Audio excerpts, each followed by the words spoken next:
सतीश जी कटारिया हमारे बीच में है जर्मनी से, उनको सुनेंगे। उन्होंने भी संवाद किया है वैदिक स्वस्ति पंथान्यास से, विशाल जी से, आचार्य जी से, उनका सानिध्य पाया है। कल हम उनका कार्यक्रम नहीं रख पाए थे, तो अब आप उनकी वीडियो का लाभ लेंगे, उनको देखेंगे।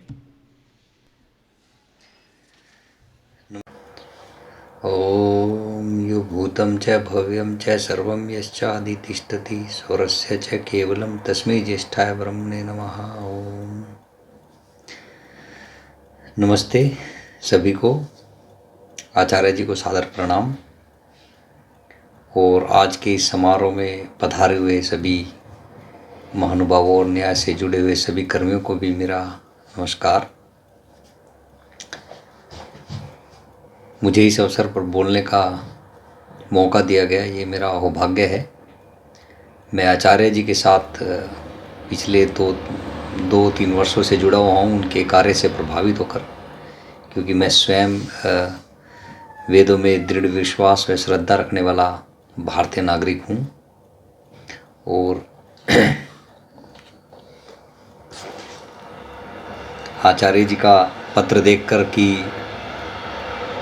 इस समारोह में वह कुछ महत्वपूर्ण निर्णय लेने जा रहे हैं, पिछले 16 वर्षों से वो एक निस्वार्थ भाव से वेदों में निहित विज्ञान को उजागर करने में लगे हुए हैं बिना किसी स्वार्थ के। यह एक अपने आप में बहुत बड़ी बात है। और मुझे आशा है कि आचार्य जी जो भी निर्णय लेंगे भविष्य के लिए, वह अवश्य ही भारत के लिए और हम सब के लिए हितकारी होगा। इस कार्यक्रम के जो 4 मुख्य बिंदु हैं वो मेरे हृदय के काफ़ी समीप हैं। उनमें वेद विज्ञान आलोक, वैदिक विज्ञान व आधुनिक विज्ञान, राष्ट्र की रक्षा सुरक्षा आज के संदर्भों में देखते हुए, आज के आधुनिक समय में देखते हुए, तथा गौ रक्षा और पर्यावरण संरक्षण। किंतु मैं इन सभी बिंदुओं पर न बोलकर मुख्य रूप से भविष्य में वेद विज्ञानालोक को किस तरह से एक योजना बनाकर जन जन तक, भारतीय नागरिकों तक पहुंचाया जाए, और कैसे भारत में इसका फैलाव करके इसको स्वतः अंतर्राष्ट्रीय ख्याति प्राप्त हो। इस विषय पर चर्चा करने के लिए मैं अपने कुछ विचार प्रस्तुत करूंगा। और मैं हृदय से आभारी हूँ आचार्य जी का मुझे ये अवसर देने के लिए और मुझे इस लायक समझने के लिए कि मैं अपने विचार इस विषय में प्रस्तुत कर सकता हूँ। हालांकि ये सिर्फ मेरे भाव हैं, मेरा संकल्प है कि मैं इस तरफ कार्य करूँ। फिर भी मैं अपने कुछ विचार जो मैं हमेशा से आचार्य जी के साथ बात करता रहा हूँ, और हमारा जो एक छोटा सा समूह है जो इस विषय में बात करता है, उनके साथ संपर्क में रहकर कैसे हम तरह तरह के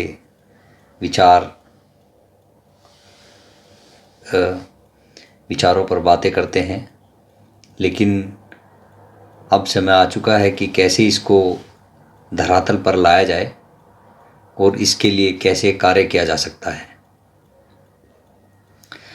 तो सबसे पहले मैं अपने जो पिछला वैदिक विज्ञान समारोह हुआ था उसमें भी मैंने अपने कुछ विचार भेजे थे कि वेद विज्ञान को कैसे विद्यालयों में, महाविद्यालयों में, विश्वविद्यालयों में पहुंचाया जाना चाहिए, जो आज के मॉडर्न पाठ्यक्रम है उसके साथ कैसे जोड़ा जा सकता है, एक स्वैच्छिक पाठ्यक्रम की तरह कि कोई विद्यार्थी इसको लेना चाहता है, नहीं लेना चाहता है, जिसको हम किस तरह से इसको ला सकते हैं। तो सबसे पहला बिंदु जो मैं समझता हूँ कि इस कार्य के लिए है, वह सबसे पहला बिंदु होगा कि इस कार्य को कैसे विद्यालयों और विश्वविद्यालयों के पाठ्यक्रम में सम्मिलित कराया जाए। और इसके लिए आज विशाल का कार्य बड़ा सराहनीय है, जिन्होंने आचार्य जी के वेद विज्ञान आलोक को उसके मुख्य बिंदुओं को निकालकर, जैसे आचार्य जी ने ऐत्रेय ब्राह्मण में से हमारे लिए सब निकाल कर ऐसी भाषा में प्रस्तुत किया जिसको हम समझ सकते हैं। फिर उसमें से विशाल ने उसको और भी संगठित करके और भी कंडेंस करके मैं कहूँगा कि एक छोटी पुस्तक निकाली है जो कि विद्यालयों के लिए एकदम पर्याप्त है, जिसको मैं कह सकता हूँ कि जिससे विद्यार्थियों को हमारे वेदों में निहित विज्ञान का सामान्य ज्ञान प्राप्त होगा। ये अपने आप में एक बहुत बड़ी बात है। तो वह पुस्तक पाठ्यक्रम में सम्मिलित की जानी चाहिए सबसे पहले। और दूसरा जो मुख्य बिंदु है वह यह है कि कैसे हम वेदों में निहित विज्ञान को, और खासकर मुख्यतः जो वेद विज्ञान आलोक में आचार्य जी ने निरुक्त के इसके ऐत्रेय ब्राह्मण के मुख्य बिंदु हमारे सम्मुख प्रस्तुत किए हैं, कैसे वहाँ से हम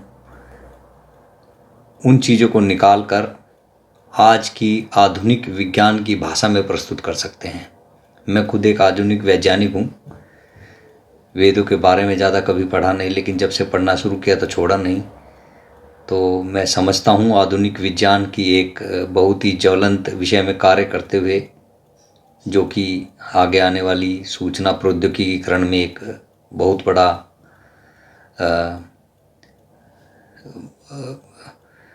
बड़ा स्तंभ होने वाला है। मैं उस विषय पर कार्य करते हुए यह जान चुका हूँ कि यह जो भी किया जा रहा है यह बिना धरातल के है। आज नहीं तो कल यह भी भरभरा कर गिर जाएगा, जैसे कि आज से 70-80 साल पहले कारों मोटरसाइकिलों की किसी ने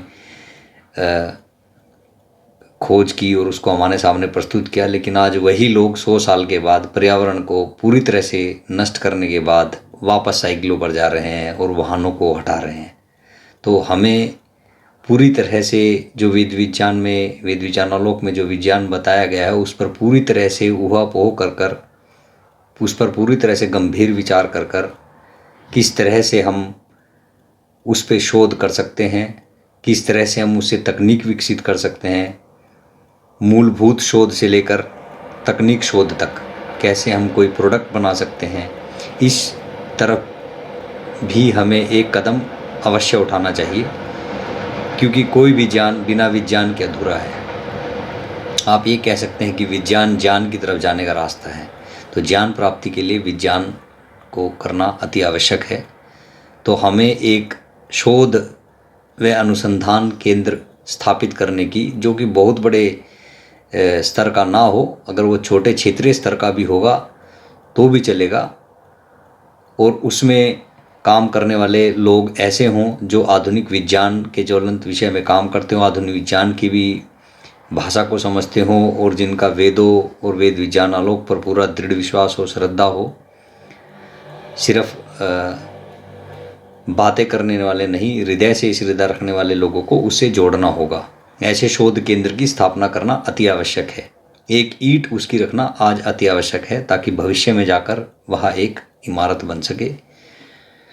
ये एक अति आवश्यक कार्य होगा। और तीसरा बिंदु, जैसा मैंने कहा कि पाठ्यक्रम में इसको सम्मिलित करना चाहिए। हम जो स्नातक महाविद्यालय अभी हैं उनमें हम आधुनिक विज्ञान का जो पाठ्यक्रम है उसमें वैदिक विज्ञान को सम्मिलित करें और छात्रों तक उसको पहुंचाएं। जो विद्यार्थी उसको लेना चाहते हैं वो ले, जो नहीं लेना चाहते हैं वो ना लें, लेकिन इसको पाठ्यक्रम में सम्मिलित किया जाना चाहिए।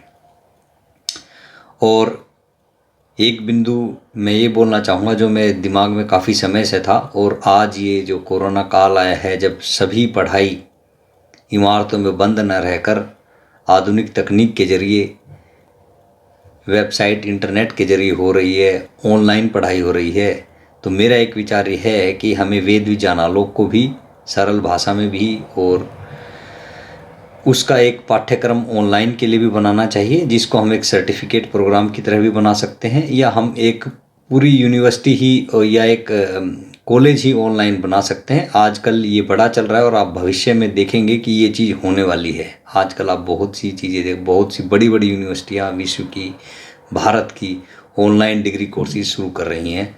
तो हम एक ऐसे विश्वविद्यालय की भी के बारे में सोच सकते हैं जो कि पूरी तरह से ऑनलाइन हो, जिसका कुछ भी फिजिकल इंफ्रास्ट्रक्चर ना हो, सब डिजिटल इंफ्रास्ट्रक्चर हो।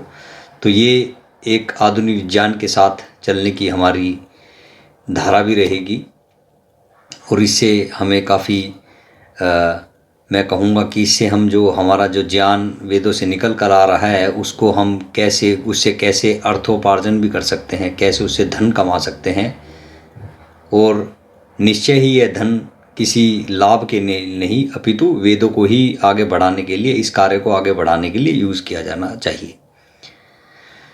और हमें एक कदम उठाना चाहिए, पूरा प्रयास ये करना चाहिए कि किस तरह से हम वेद विज्ञान आलोक को, इसके कार्यक्रमों को, इसके पाठ्यक्रम को मान्यता दिलाएं भारत सरकार से या राज्य भारत सरकार से। जैसे कि अलग अलग तरह के बोर्ड हैं, हरियाणा बोर्ड है, राजस्थान बोर्ड है, सीबीएसई बोर्ड है, आईसीएसई है, क्रिश्चियनों का आईसीएसई बोर्ड है।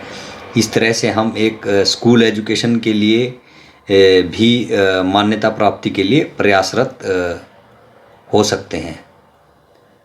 तो मेरे ये 4 मुख्य बिंदु हैं इस कार्यक्रम को आगे ले जाने के लिए, जिसमें से एक कि इसको पाठ्यक्रम में शामिल किया जाए। दूसरा, हमें शोध व अनुसंधान केंद्रों को, एक शोध व अनुसंधान केंद्र की स्थापना रखने की अति आवश्यकता है। और तीसरा कि हमें ऑनलाइन डिग्री और सर्टिफिकेट प्रोग्राम के बारे में भी सोचना चाहिए। और चौथा, हमें पूरा प्रयास करना चाहिए कि कैसे हम इन पाठ्यक्रमों को मान्यता प्राप्त दिला सके। इससे न्यास से जुड़े हुए सरकारी विभाग में कार्यरत बड़े पदों पर आसीन विशिष्ट व्यक्तियों को इस विषय में विचार करना चाहिए। क्योंकि मैं आज ही जब मैं ये वीडियो रिकॉर्ड कर रहा था उससे 1-2 घंटा पहले ही मैंने एक भारतीय सरकार का प्रारूप पढ़ा, जो कि प्रिंसिपल साइंटिफिक एडवाइज़र जो हमारे प्रधानमंत्री के होते हैं, मुख्य वैज्ञानिक सलाहकार जिनको हम बोल सकते हैं।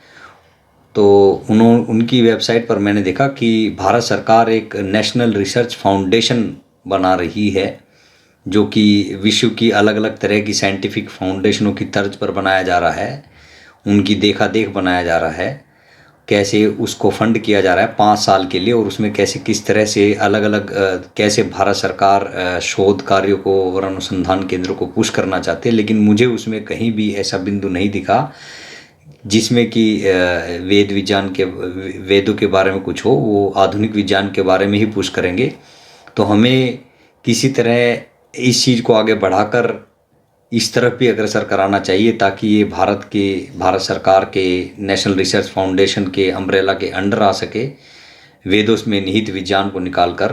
तो मुझे लगता है ये एक अपने आप में एक बहुत बड़ा कदम होगा। इसी के साथ मैं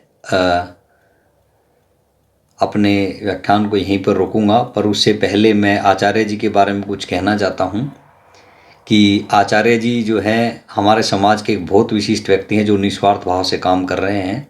और ऐसे विशिष्ट व्यक्तियों के लिए मैं वैशेषिकी दर्शन पढ़ रहा था, और उसमें एक स्पष्ट लिखा हुआ है 6ठे अध्याय का 10वां सूत्र, पुनर्विशिष्टे प्रवृत्ति ही, निरंतर विशिष्ट व्यक्ति के विषय में परिवर्तन, झुकाव, ध्यान समाज व प्रशासन का रहना चाहिए। अर्थात व्यक्ति की यह विशिष्टता ज्ञान मूलक मानी गई है। समाज में किसी विषय के विशेषज्ञ व्यक्तियों की सुविधा का ध्यान समाज व प्रशासन दोनों को रखना आवश्यक है। तो ये हमारा उत्तरदायित्व तो बनता है कि हम आचार्य जी जैसे लोगों, विशाल जैसे लोगों के जो अपना जीवन बलिदान कर रहे हैं इस रास्ते पर, हमें पूर्ण रूप से उनके साथ लगना चाहिए, मानसिक, आर्थिक, सामाजिक रूप से उनके साथ लगना चाहिए। इवन हमें प्रशासन का ध्यान भी उनकी तरफ लाना चाहिए। ऐसे विशेषज्ञ अपने परिश्रम व प्रतिभा से राष्ट्र के अभ्युदयों में सहयोगी होते हैं। ऐसे व्यक्तियों को प्रजा एवं प्रशासन द्वारा आर्थिक चिंताओं से दूर कर देने पर उनका प्रतिभापूर्ण ज्ञान राष्ट्र के अभ्युदय में निर्बाध सहायक होता है। आर्थिक आधारों पर उनकी उपेक्षा राष्ट्र के लिए हानिकारक है। ऐसी दशा में अनेक बार इस प्रकार की विभूतियां अपनी विशिष्टताओं को साथ लेकर असमय में विलीन हो जाती है। समाज व राष्ट्र के लिए उनकी असाधारण प्रतिभाओं का कोई उपयोग नहीं हो पाता। अतः हमें समाज के ऐसे विशिष्ट व्यक्तियों का संपूर्ण तरीके से ध्यान रखना चाहिए, और अपने अपने क्षेत्र में रहते हुए उनकी जितनी सेवा की